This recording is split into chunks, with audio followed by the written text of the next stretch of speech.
तो hello everyone, एक बार फिर से आप लोगों का बहुत बहुत स्वागत है हमारे यूट्यूब चैनल बाय वाला राम पे। हम आपका अपना भाई दोस्त राम, जो आज आज इस वीडियो में बात करने वाले हैं अनुवांशिकी का एक टॉपिक, जिसका नाम है अपूर्ण प्रभाविता और सहप्रभाविता। तो आइए सबसे पहले हम लोग अपूर्ण प्रभाविता यानी कि इनकम्प्लीट डोमिनेंस के बारे में बात करेंगे। तो आइए सबसे पहले हम लोग अपूर्ण प्रभाविता के बारे में बात करते हैं। तो अगर हम लोग बात करें अपूर्ण प्रभाविता के बारे में, तो जो अपूर्ण प्रभाविता जो है वह एक जेनेटिक फिनोमिनॉन है, मतलब कि अनुवांशिक घटक है, मतलब कि घटना है, जिसमें क्या होता है हेट्रोजाइगस हेट्रोजाइगोट में, मतलब कि एक जाइगोट है जिसमें दो तरह के लक्षण वाले एलील्स रहते हैं और वो एक दूसरे के लक्षणों के ऊपर कभी प्रभाव नहीं डालते। यानी कि दो तरह के लक्षण वाले एलील्स एक साथ तो रहेंगे, बट लेकिन जब उन लोगों का लक्षण अगर अगली पीढ़ी में दिखाना है तो दोनों एक साथ, मतलब संयोजित होके, संयोजन होके मध्यवर्ती लक्षणों को क्या करेंगे, शो करेंगे। तो अपूर्ण प्रभाविता में यही है, मतलब कि दो तरह के एलील्स क्या करते हैं, एक साथ रहते हैं और एक साथ रहने के बावजूद भी एक दूसरे के प्रभाव को वो लोग नहीं रोकते हैं, जबकि वो लोग आपस में समझौता कर लेते हैं कि देख भाई, तेरे पास भी लक्षण है तो मेरे पास भी लक्षण है, जितना तुम्हें अधिकार है अपने लक्षण को दूसरी पीढ़ी तक ले जाने का, उतना अधिकार हमें भी। तो फिर इन दोनों में बात विचार, राय विचार होती है। बोलता है तो ठीक है, एक काम करते हैं, थोड़ा तुम अपने प्रभाव को दिखाना और थोड़ा हम अपने प्रभाव को अगली पीढ़ी में दिखाएंगे। तो वो क्या करते हैं, अपने अपने लक्षण को मध्यवर्ती लक्षण में प्रदर्शित करते हैं। तो आइए हम लोग एक छोटे से उदाहरण से, यानी कि एक छोटे से एग्जाम्पल से समझते हैं क्या इनकम्प्लीट डोमिनेंस के बारे में, मतलब कि अपूर्ण प्रभाविता के बारे में। तो मान लीजिए कि मेरे पास दो तरह के एलील्स है, यानी कि जीन है। एक जो जीन है, मतलब कि हम एक मार्कर के जरिए से हम आप लोगों को उदाहरण समझा रहे हैं। मान लीजिए कि मेरे पास जो जीन है ये रेड वाला, इसका लक्षण है कि ये अपनी अगली पीढ़ी में लाल कलर के फूल को पैदा करेगा, उत्पन्न करेगा, यानी कि बनाएगा।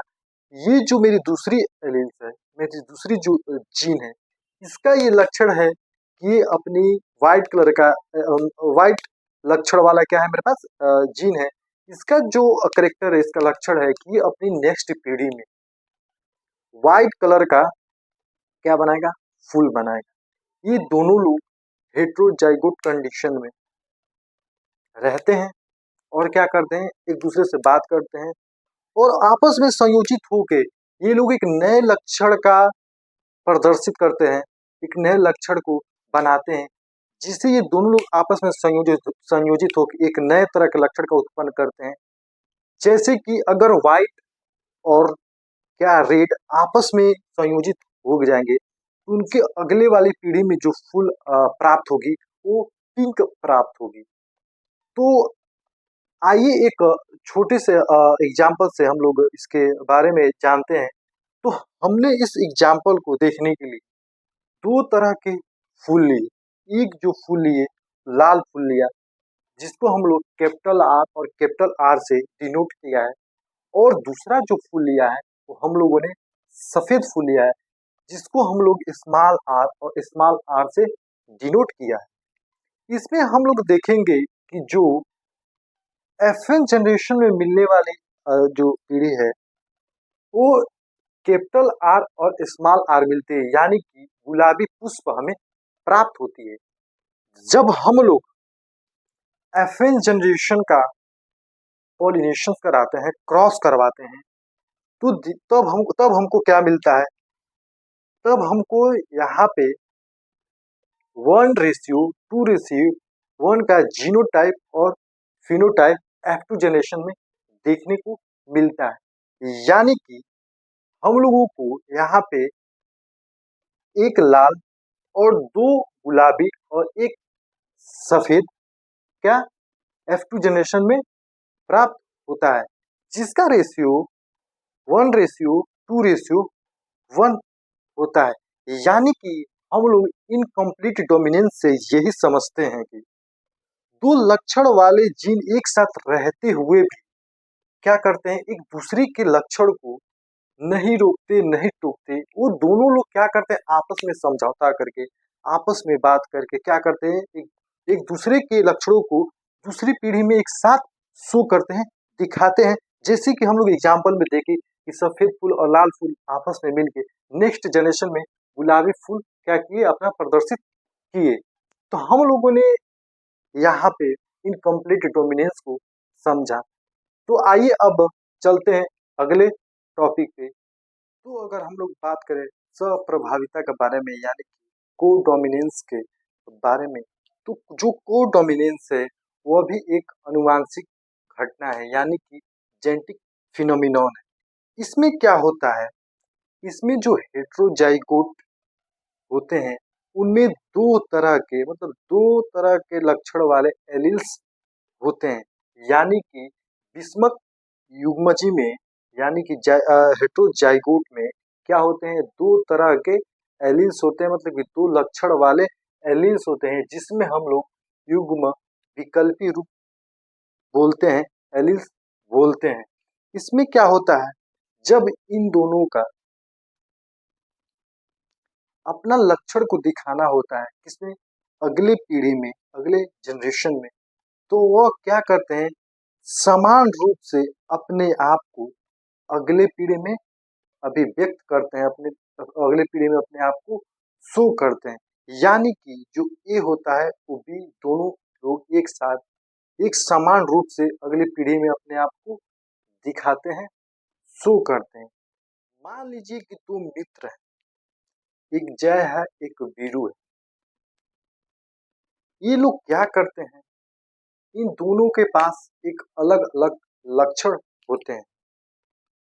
वो लोग बोलते हैं अगर हम लोग कहीं भी जाएंगे, हम दोनों लोग एक साथ मिलके सामान्य तरह के अपनी पहचान को बनाएंगे। मतलब कि हम दोनों का नाम एक साथ ही लिया जाएगा और एक अपना अलग ही ग्रुप को बनाया जाएगा। ठीक वैसे ही हम लोग इसमें देखते हैं स्वप्रभाविता में, मतलब कि कोडोमिनेंस में दो तरह के लक्षण होने के बावजूद भी वो दोनों लोग अपने लक्षण को सामान्य रूप से दूसरी पीढ़ी में क्या करते हैं, व्यक्त करते हैं, दिखाते हैं। तो आइए एक उदाहरण से हम लोग इसके बारे में और डीपली थोड़ा जानने की कोशिश करते हैं। इसमें उदाहरण के लिए हम लोग ए बी रक्त समूह प्रणाली को लिया है, जिसमें दोनों ए और बी एलील स्वतंत्र रूप से क्या होते हैं, एंटीजन दिखाई देते हैं। यानी कि हम लोगों ने क्या किया है, ए बी ग्रुप प्रणाली में दो एंटीजन को लिया है, ए और बी को। जब वो दोनों अपने लक्षण को दूसरे पीढ़ी तक ले जाते हैं, तो क्या करते हैं, समान रूप से क्या करते हैं, अपने एंटीजन को शो करते हैं, दिखाते हैं। मतलब कि अगर ए जाएगा तो उसके साथ बी भी अटैच रहेगा, मतलब ए बी दोनों, इसलिए ए बी ग्रुप के नाम से हम लोग जानते हैं। यहाँ पे आप लोगों को एक फिगर दिख रहा होगा, यहाँ पे जो आपको दिख रहा होगा रेड ब्लड सेल्स, जिसको हमने सर्कल बनाया, गोला बनाया, ये रेड ब्लड सेल्स है। और जो ये हम ब्लैक कलर का दिखा रहे हैं, ये क्या है, ब्लड ग्रुप ए है, जो एंटीजन के रूप में ये ब्लड सेल पे बैठा है, जिस जिसको हमने कैपिटल आई और कैपिटल ए से डिनोट किया है। वहीं पे आप लोग यहाँ पे भी देख सकते हैं, जो रेड कलर का सर्कल है वो क्या है, ब्लड सेल्स है, रेड ब्लड सेल्स। और जो यहाँ पे बिंदी बिंदी करके यहाँ पे हमने बैठाया है, ये ब्लड ग्रुप बी है, यानी कि एंटीजन बी है, जिसको हमने कैपिटल आई और कैपिटल बी से डिनोट किया है। जब ये दोनों आपस में संयुक्त करेंगे, जब आपस में दोनों मिलेंगे, तो ये समान रूप से अपना क्या करेंगे, अभिव्यक्त करेंगे। देखिए यहाँ पे ये जो रेड कलर का दिखाई दे रहा सर्कल में, ये ब्लड सेल्स हो गया। और यहाँ पे देखिए ए एंटीजन, और यहाँ पे जो गोला दिख रहा है ये बी एंटीजन जो देख रहे हैं आप लोग, ये अपना रूप क्या कर रहे हैं, समान रूप को क्या कर रहे हैं, अभी व्यक्त कर रहे हैं। जहां पे हमने इसको कैपिटल आई और कैपिटल ए और कैपिटल आई और कैपिटल बी से व्यक्त किया है, यहाँ पे शो किया है, इसको क्या बोलते हैं, ए बी ग्रुप। इसका जब हम लोग इसको देखते हैं एक्टिव जनरेशन में, इसका जो रेशियो आता है पीढ़ी का जो रेशियो आता है फिनोटाइप का, A:2 आता है। और वहीं हम लोग बात करें जीनोटाइप का, इसका रेशियो 1:2:1 आता है। तो हम लोगों ने यहाँ पे देखा स्वप्रभाविता, मतलब कि को डोमिनेंस को। तो को डोमिनेंस में हमने देखा, पहले वाले में देखा क्या कि उसमें दो लक्षण वाले जो होते हैं वो एक दूसरे से मिलके क्या करते हैं, एक अलग ही लक्षण के संतानों को बनाते हैं। लेकिन कोडोमिनेंस में यानी कि स्वप्रभाविता में दो अलग अलग लक्षण होने के बावजूद भी वो एक साथ रह के समान रूप से अपने आप को ही व्यक्त करते हैं। ये कुछ अलग नहीं बनाते हैं, वो अपनी पहचान को नहीं छोड़ते हैं, वो अपनी पहचान को दूसरी पीढ़ी तक लेके जाते हैं। तो हम लोगों ने इसमें ये चीज समझा। तो अब इसके बारे में जानते हैं कि कुछ ऐसे अन्य विचलन होते हैं जिसके वजह से एक पीढ़ी से अगले पीढ़ी में कुछ लक्षण जाते हैं, जो कुछ कारणों वश क्या होते हैं, वो बदल जाते हैं। तो आइए यहाँ पे कुछ देखते हैं अन्य विचलन के बारे में। एक होता है उत्परिवर्तन यानी कि म्यूटेशन। कभी कभी क्या होता है कि डीएनए में किसी कारणवश म्यूटेशन हो जाती है, मतलब कि उत्परिवर्तन आ जाता है, कुछ चेंजेज आ जाते हैं, जिसके वजह से कुछ लक्षण अगले पीढ़ी में असामान्य रूप से दिखाई देते हैं, कुछ अलग तरह के लक्षण को शो करने लगता है। फिर अगर वही हम लोग बात करें किसके बारे में, पर्यावरण प्रभाव के बारे में, तो यहाँ पे एक पर्यावरण मतलब कि इन्वायरमेंटल इम्पैक्ट जो है, यह भी एक लक्षण को चेंज करने के लिए बहुत बड़ा एक कारक है। कभी कभी पर्यावरण के वजह से भी कुछ लक्षण जो है वो बदल जाते हैं, चेंज हो जाते हैं। जैसे कि कभी कभी धूप की वजह से, तापमान के वजह से, प्रदूषण के वजह से, और भी बहुत ज्यादा कारक है, जिसके वजह से कुछ लक्षणों में अगली पीढ़ी में क्या होती है, चेंजिंग आ जाती है, असमानता आ जाती है। तो आज हम लोगों ने अपूर्व प्रभाविता का नियम और स्वप्रभाविता के नियम के बारे में जाना। तो अगर आपको हमारी इस वीडियो से थोड़ा सा भी नॉलेज मिला या थोड़ा सा भी जानकारी हुई, तो हमारी इस वीडियो को लाइक जरूर कीजिएगा। और हमारे अगर चैनल पे अगर आप नए हैं तो आप इस हमारे चैनल को सब्सक्राइब जरूर कीजिएगा। और मिलेंगे बहुत जल्द अगले वाली वीडियो में, तब तक के लिए थैंक यू।